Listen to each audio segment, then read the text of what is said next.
10 মাস 10 দিনের তীব্র কষ্ট, প্রসব বেদনা, নিজে না খেয়েও সন্তানকে খাওয়ানো, ছোট থেকেই আদর যত্নে সন্তানদের শখ আহ্লাদ পূরণ করে বড় করা, এত ত্যাগ স্বীকার করেও মা নামক জান্নাতের টিকিট কি শেষ বয়সে এসেও একটু যত্নের ভাগীদার হতে পারেন?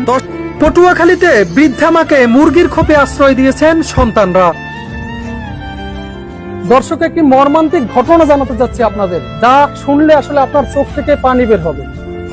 আপনি নন, শুধু যে কোনো হৃদয়বান মানুষের চোখ থেকেই পানি ঝরে। বলা হয়ে থাকে মায়ের পায়ের নিচে সন্তানের বেহেশত, কিন্তু সেই মায়ের প্রতি যখন এরকম অবহেলা করা হয়, জন্ম দিয়েছেন যিনি, সেই মাকে যদি এরকম একটি মুরগির খোপের মধ্যে আটকে রাখা হয়, তাহলে যেন আল্লাহর আরশ কেঁপে ওঠে, সন্তানের জান্নাত যেন হারাম হয়ে যায়।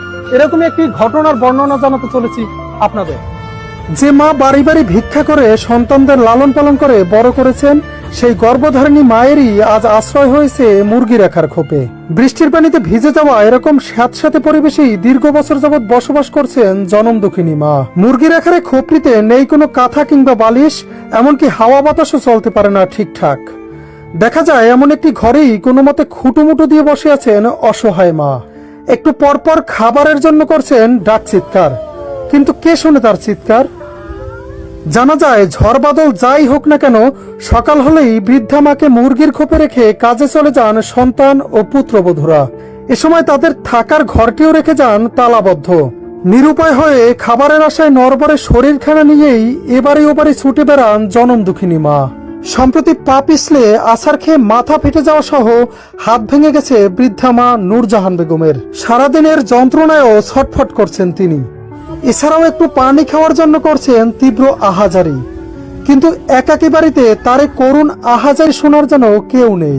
কারণ আদরের ছেলেরা যে ঘর তালাবদ্ধ রেখে সকালবেলায় চলে যান এদিক সেদিক, ফেরেন আবার সন্ধ্যায়। সম্প্রতি বন্যা হওয়ার কারণে জোয়ারের পানিতে থই থই করছে নূরজাহান বেগমের খোপটির চারপাশ। এতে যেন তার মধ্যে কাজ করছে এক অজানা আতঙ্ক। দুঃখজনক এমন ঘটনাটি ঘটেছে পটুয়াখালী সদর উপজেলার লাউকাঠি ইউনিয়নের দক্ষিণ লাউকাঠি গ্রামে।